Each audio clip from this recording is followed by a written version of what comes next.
Hello, আসসালামু আলাইকুম দোস্ত। আজকে দেখাবো কিভাবে কাঠ বাঁকা করি, আমরা কিভাবে বাঁকা করে কাজ করি। তো অনেক কাজ থাকে, কাঠ বাঁকা করে কাজটি করতে হয়। তো এখন দেখছেন, প্রথমে হচ্ছে কাঠ ফর্মা করে দাগায় নিতে হয়। কোনভাবে কাটবো, তখন দাগায় নিয়েছি, তখন এই মেশিন দিয়ে কাটতেছি। তো মেশিনটি একটু প্রবলেম দেখা দিচ্ছে, তার জন্য হাত দিয়ে ঘুরাইয়া চালু করতে হলো।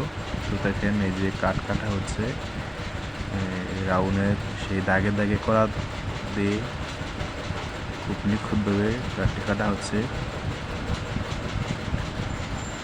অনেক সময় লাগে এগুলা কাজ করার জন্য,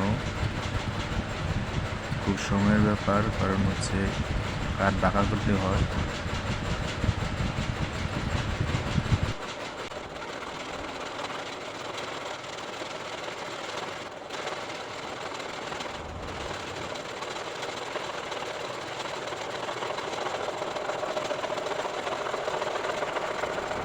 তো কাঠটি কাটা শেষ হয়ে গেছে, অনেক সুন্দর বাঁক হয়েছে।